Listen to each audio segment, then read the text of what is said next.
Okay, everyone, we are back with the 7th episode of Great Beards of Westeros. Unfortunately, we had to do a little bit of rescheduling from last week, but we think that this episode will more than make up for the wait, as we have a really great guest on.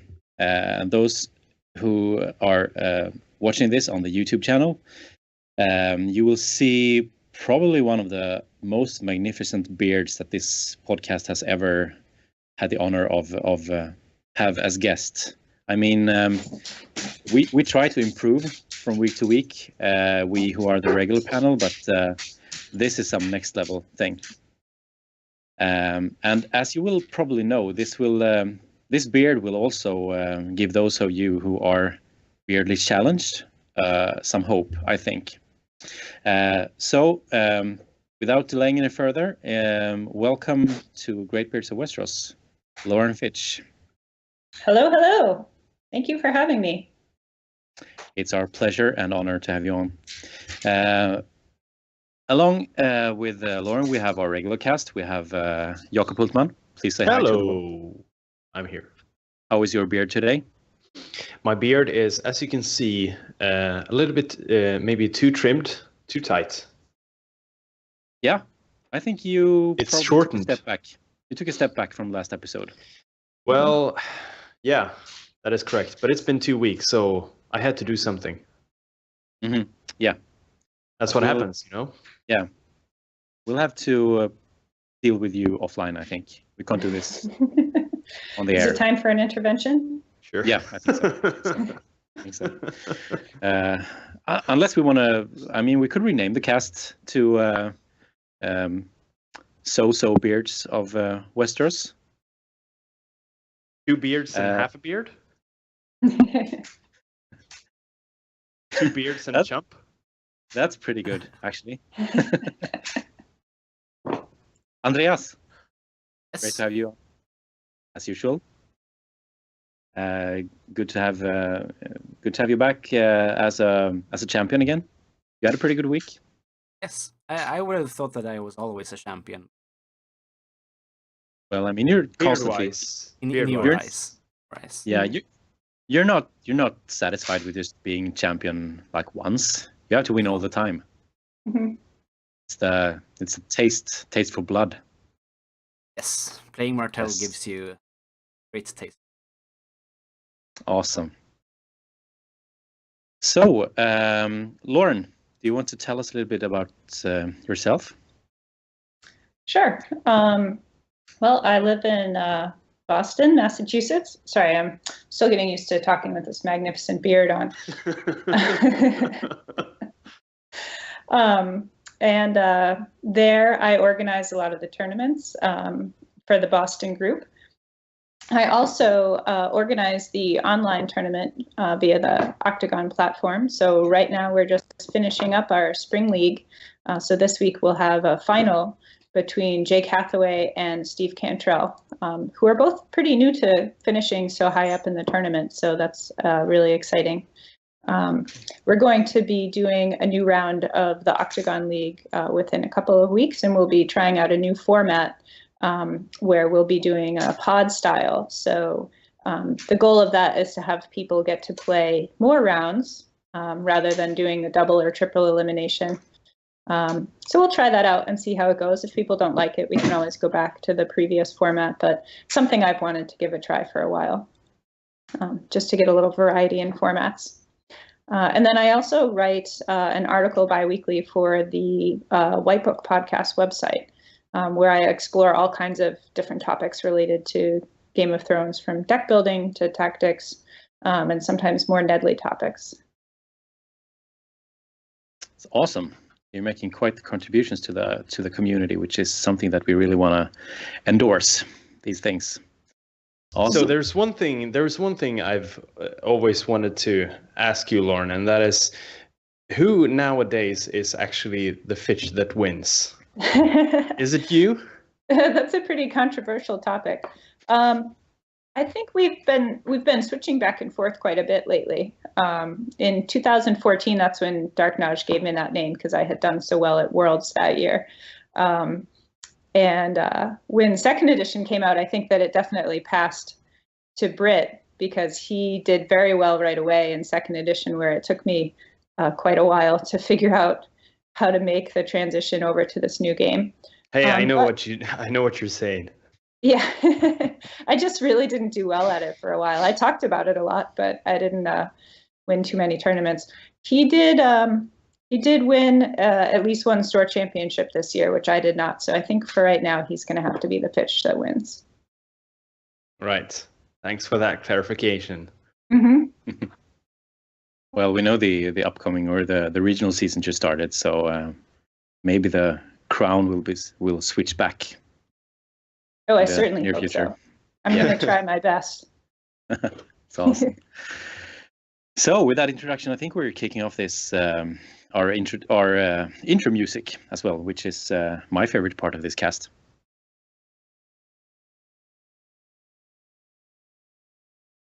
Yeah. Okay, that was the intro music, I think. So let's move on to the topic of the week. Lauren, you've been participating, or you had plans to participate, I guess, a bit more in a tournament recently. Do you want to tell us a little about how that went? Sure, I can tell you about the tournament that took place last weekend in New York City called A Dance with Dragons.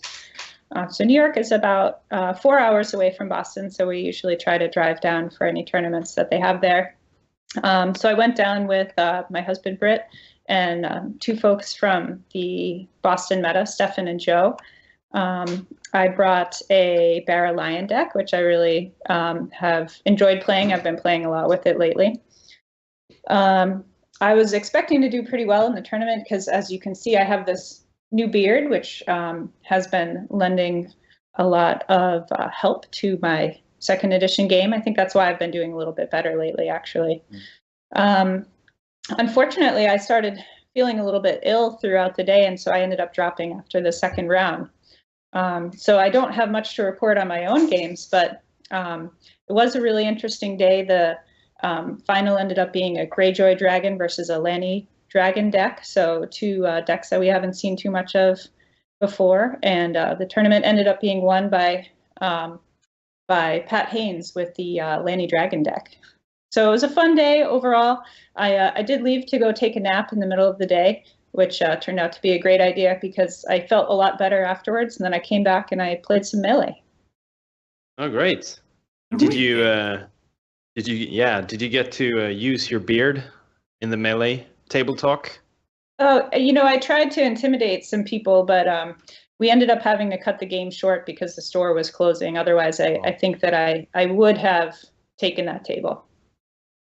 Yeah, we've heard that excuse before. It's pretty common when a great beard is at the table. Oh, people will find any excuse to end the game. Yeah, because they know a great beard will win in the end. I mean, we had Alex Hines on talking about this, and the fact that you could improve your game vastly by introducing a beard like mid game or just switch things around. That's pretty great. It's a fun aspect of the Melee game. So, do you think maybe the fact that you had to drop early, could it be that your beard was sort of almost taking over? Like, yeah. Well, I think it's possible. I just wasn't used to, the power that comes with a beard. You may have noticed that this beard has appeared pretty much overnight on my face. So, unlike most people who grow a beard pretty gradually, I haven't really had time to get used to what it's like having a beard and having this great power and responsibility. So I think, I just really wasn't ready for it, and I was feeling a bit overwhelmed. So, but as I get more practice with the beard, I think that I'll really be able to take advantage of the powers that it gives you. Yeah. And I mean, look at Jakob as a warning example. He trimmed his beard, and that didn't give him any success. So keep in there, hang in there, and trust your beard. It will bring you great success. Mm-hmm. Yeah, I've just got to say that I went 5-0 in the Swiss, and I beat players that didn't have any beard, and then I faced off against Buzz in the top 8, who, as you all can see, have a great beard, and we see how that went. So, yeah, lesson of the week. Yeah, I usually see that a short beard can have some short-term success. Still very, very agile. I mean, a great beard sort of takes its time to fully develop and fully, grow into the peak performance. So we see which beard won in the long run. Pretty obvious. I think it's really important to mitigate variance. Has helped me. Oh, that's good. That's good. You can compensate for the variance by just being intimidating. Yeah. Oh, that's great. So, what do you say, Buzz? Yes. Are we? We have a beard of the week by Lauren. And it's something we have talked a little about. Ryan, one of our viewers, sent in a submission about. But tell us, what's the great beard? Yeah, well, of course, when I found out that I was going to be talking about beards on Great Beards of Westeros, I wanted to bring, a more feminine perspective to the topic. And so I was thinking about how to do that. And I thought that I was being very original by coming up with this topic, because somehow I had missed Ryan's submission. But I guess that just means that it's a really excellent idea, because the two of us have both thought of it. Oh, yes. And so that is just, the idea that there's more than one meaning of the word beard. Did you know that? I guess you guys do know that because Ryan's mentioned it, but maybe not all the listeners have caught up to all the episodes. So the idea is that, there is another meaning for the word beard, and it's that sometimes a person will, hang out with the lady and pretend to be dating her for the sake of making him appear to be straight when he's actually not. And so, therefore, the greatest beard in Westeros is Marjorie Tyrell as Renly's beard. Excellent. Oh, yeah. That is a great point. So, yeah, I think it's appropriate that she's, such a great card when she's also such a great beard. Definitely. And she's a way better card than a person for whom she is the beard. Am I correct? Oh, yeah. Oh, definitely. She has the beard, yeah. Yeah. Beard is. No. Yeah. And it's kind of interesting to see that her effect kind of is equal to a beard in real life as well. It just gives you the 3 extra strength whenever you want it, just as an action. Yeah. And the fact that she's not loyal, and she doesn't just boost Tyrell characters, which means she could potentially be and as we probably have seen in a lot of games, she can be a great beard for almost anyone. She really can. If I was a gay man in Westeros, I'd love to be friends with Marjorie. She would be top on my list, definitely. Jules, she seems kind of fun to hang out with anyway. I bet she always knows where the good parties are. Yeah, definitely. And she has her entourage, so even if there isn't a party, she can probably just start a party wherever you are. Oh yeah, probably. Yeah, she brings the party. She does. Yeah, this is probably one of the best beards. I mean, it's obviously a bit, it's a bit of a curveball, and not what you expect when you're, when we are looking for a good beard, we are obviously looking for, actual facial hair. But in this aspect, this is probably one of the best beards. Probably one of the best beards. And it's good because this shows that this podcast is also about empowering people who maybe don't have a beard. Exactly.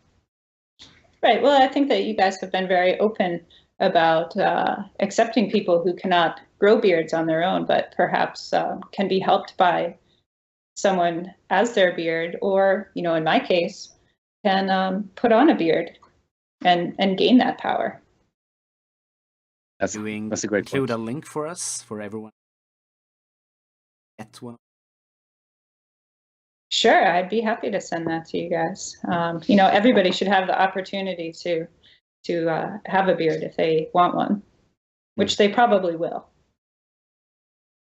That's great. I mean, No, you go, Buzz. You go. Whenever you say something, I just want to sit down and just listen.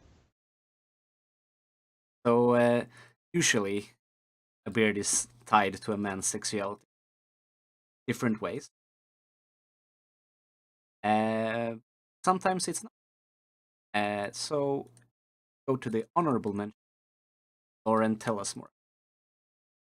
Sure. So a beard, yeah, as you mentioned, you know, it can be something that a man uses to, you know, disguise his sexuality, but sometimes it's just something that he uses to hide some aspect of his personality that's not related to, you know, being gay. So there is another beard in Westeros who fits this description, and that's Ygritte, who is Jon Snow's beard. So, you know, Jon, of course, had feelings for Ygritte, but he also used her to gain acceptance among the wildlings when he, you know, still truly had loyalty to the Night's Watch. So that means that Ygritte was Jon Snow's beard. So we don't have an Ygritte card yet in second edition, so that's why I'm giving it the honorable mention, because we did have one in first edition. But I would expect that we will see one in second edition not too long from now. That is a great pick. Yeah, and the card in first edition definitely shows that as well. The card that actually stole a neutral or a Night's Watch character. Isn't that also what a beard can do? Just steal a person over to your side. Mm-hmm. And then help you gain their loyalty. Mm-hmm. Mm-hmm. Mm-hmm. I really like this honorable mention.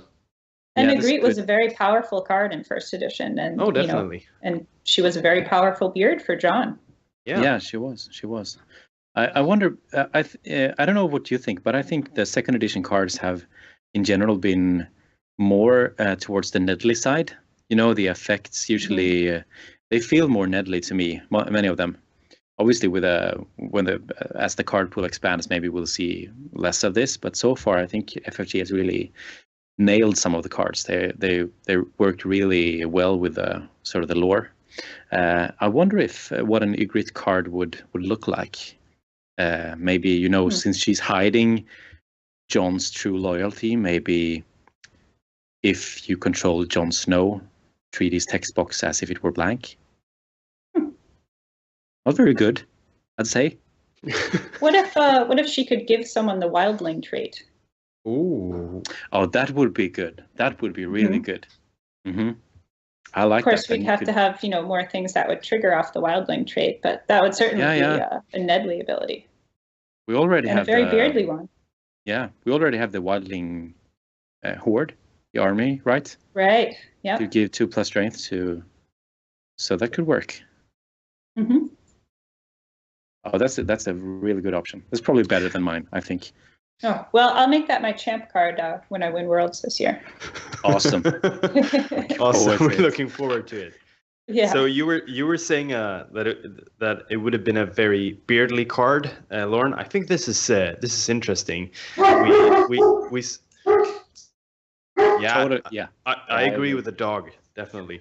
But I was going to say that we usually say that we're some cards are Jaime, Nedley, and Shaga, etc. Maybe we founded a new term here, a beardly card, something that hides something else behind it. I like that idea. Shouldn't that even be named after Marjorie in that case? Oh, yeah. That's a really Marjorie card.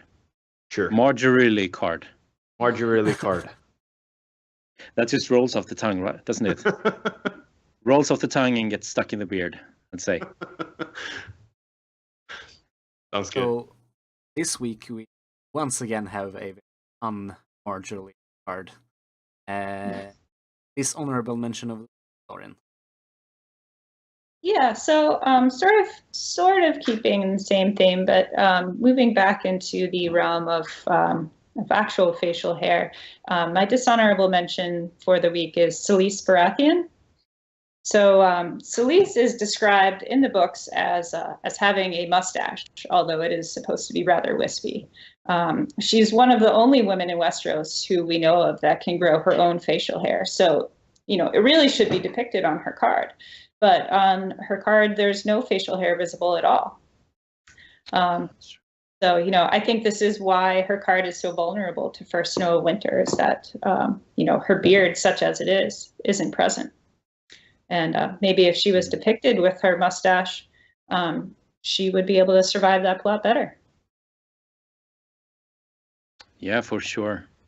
Yeah, that's a bit disappointing. I mean, we try to, whenever we talk about cards in the dishonorable mention section, we try to, find the ones that are really the missed opportunity or something. And this one is, we even have because some characters are maybe not described very much in detail, how they look, how their face look. Do they have a beard? Do they have a full beard? Do they have a mustache? Do they have a goatee? Do they have we obviously know that Roderick Castle has great sideburns. We know that Tywin has great sideburns, and we actually have Selyse described with facial hair. So I think this is really a missed opportunity where they could have done something really good for the game, and it would have I think empowered a certain section of the player base as well, to have a strong mustached lady as a character in the game. Yeah, and I think that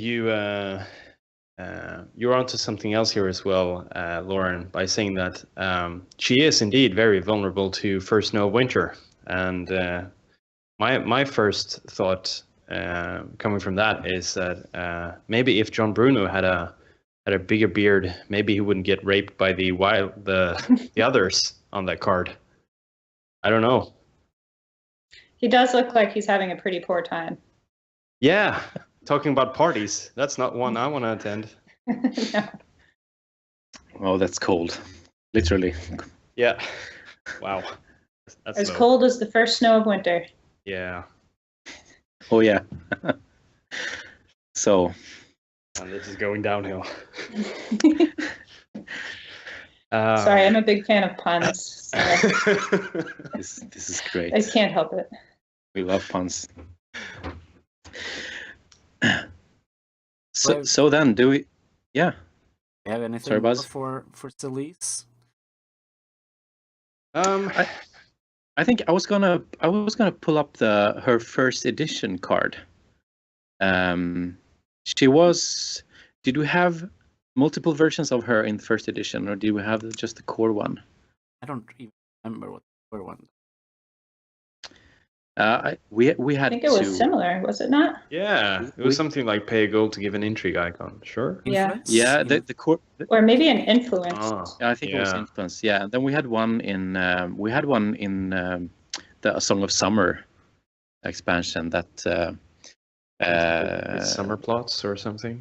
Yeah, if it is summer, you could pay 1 gold to shuffle the top card of your discard pile back into your deck in Dominance phase. That's an amazing ability. Yeah, she was a queen as well. She was a queen as well. So, but she only had the drawback that if there were other queens in play, then she couldn't trigger her abilities and stuff like that. So, any it's a bit hard to see, but that art may actually have some mustache going on. Yeah, I think so. Actually, that makes up for that. That makes up for that ability. Mm-hmm. I would say. Yeah, it does. It does. I think. But I mean the core one. I'm not sure about the artwork in that one. If she has a mustache there. Oh, I think actually she does. It looks like it, doesn't it? There's a bit of shading. It could be a little thicker, but I think it's there.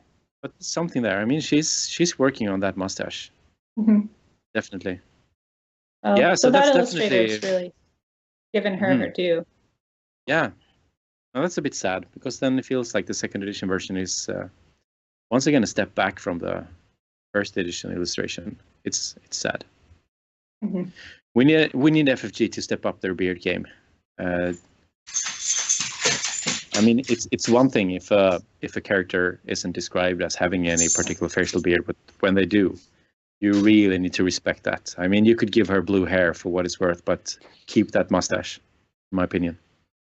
You know what else we need? Some Yeah. beards for Lauren's new beard. Oh yeah, Mhm. it's hard to see how that beard can be improved at the moment. It is pretty Uh, magnificent, I think. It is. It is. It Mhm. is, and those the hairs look really coarse. So I don't know if anything could improve that.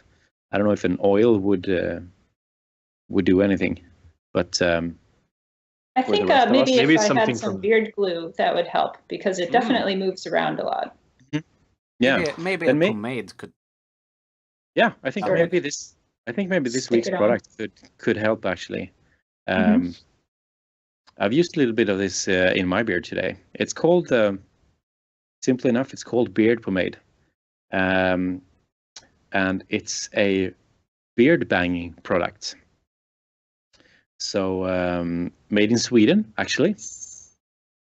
You know, we Swedes, we love to shape our beards in various fantastic shapes.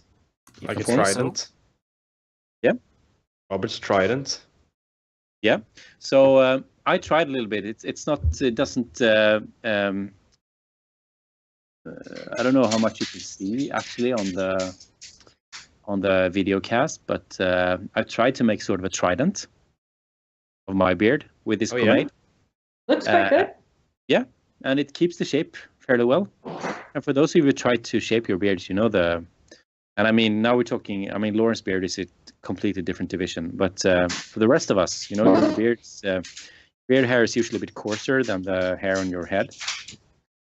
So the regular stuff doesn't really work. So you need something specifically made for that. So this beard pomade from this beard banging company, it really helps you and it keeps the shape.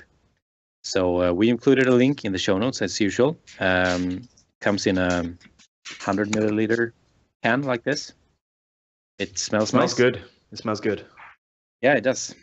A little bit of lemon, a little bit of wilderness. So it feels like you came maybe out of a battle with some of the clansmen or something in the forest, with your beard still intact and that shape still there.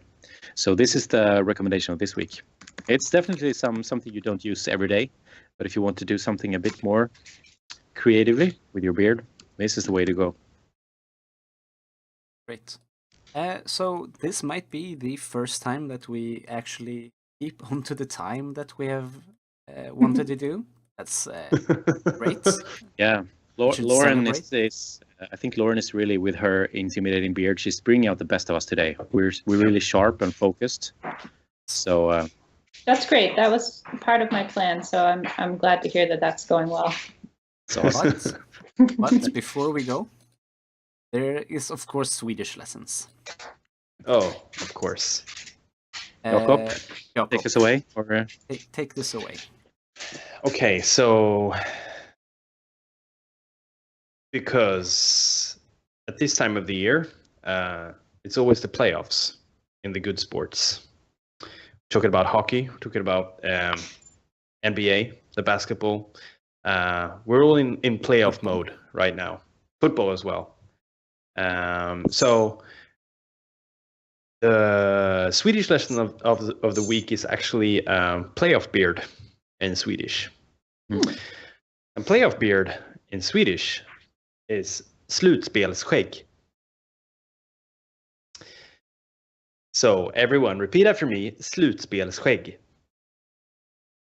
Slutspelsskägg. Slutspelsskägg. Oh, that's amazing. Great. Perfect. It's so good. And yeah, so if anyone ever has any doubts of if you're in Sweden, you want to go somewhere, you don't know what to say, just walk up to someone and say Slutspelsskägg. They'll show you the nearest underground, and you'll be on your way. Great. Oh, that's good. And for us who cheer for the Bruins, we carry on growing our beards despite them not being playoff beards per se. Mm-hmm. Oh, we grow beard all year long. We don't care about Slutspelsskägg. No. Because we never go there. Okay. Slutspelsskägg, Movember, we don't care. Grow a beard all the time instead. But we do care about one thing, Samuel. Yeah. What should we do each week? Oh, we should always do this. And this is, you have to keep this in mind. If you forget everything about this, what this podcast is trying to communicate to you every week, remember this. You should always wax your tips and tip your waitresses. Great. Thanks. Until next time.